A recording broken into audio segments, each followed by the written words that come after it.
अस्सलाम वालेकुम friends, welcome back to top smarties drama serial रंग दे। सबसे ज़्यादा अच्छी बात तो ये है कि फाइनली नुदरत के लिए अच्छा रिश्ता मिल गया।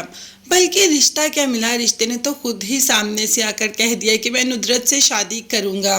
अब इसी बात के सिलसिले में तो आहद भी माँ भी बात करने के लिए आती है दादो से। तो दादो आगे से कह देती है कि हमें रिश्ता मिल गया।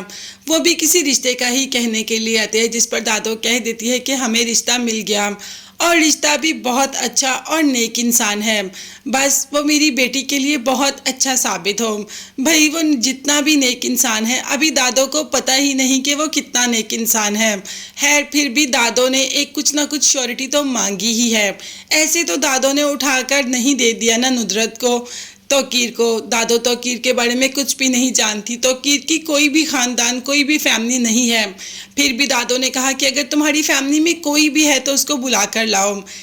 मज़े की बात तो ये निकली कि फरियाल भी साथ आती है, साथ आहद भी होता है। आहद की माँ और फरियाल तीनों ही आते हैं दुआ के घर। अब फरियाल को आहद और दुआ की बात तो बिल्कुल भी अच्छी नहीं लगती।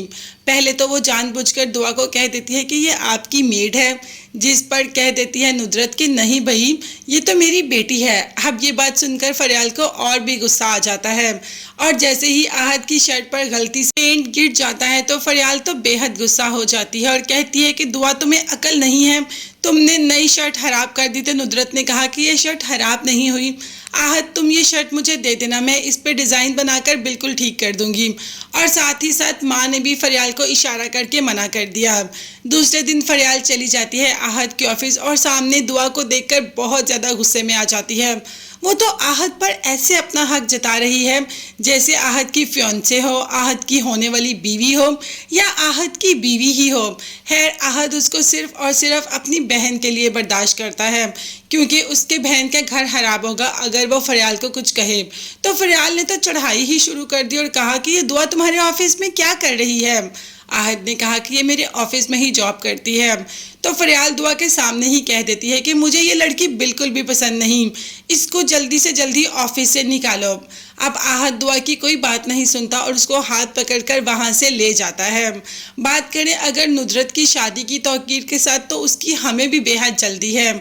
हमें भी नुदरत को दुल्हन बने हुए देखना है जैसे दुआ और दादो को। तौकीर ने दादो की हर बात मान ली। दादो ने जो जो कहा तौकीर ने उसी बात पर अमल किया। यूं इन दोनों के रिश्ते की डेट भी आ गई। अब बहुत जल्द इन दोनों का निकाह है, जिसको कि हम देखकर खूब इंजॉय करेंगे। अब उसके बाद देखते हैं कि नुदरत की ज़िंदगी में क्या बदलाव आएगा या दुआ की ज़िंदगी में क्या बदलाव आएगा। इन सब की तो ज़िंदगियां ही बदल जाएंगी तौकीर के साथ नुदरत से शादी के बाद। अब देखते हैं आगे जाकर और कौन से नए ट्विस्ट देखने को मिलेंगे। मगर तब तक के लिए चैनल को लाजमी सब्सक्राइब कीजिएगा, बेल आइकॉन भी प्रेस करें ताकि हर वीडियो अब तक आसानी पहुँच सके। अपना बहुत ज़्यादा ख्याल रखिएगा, अपनी कीमती दुआ में मुझे मेरी फैमिली को भी याद रखिएगा।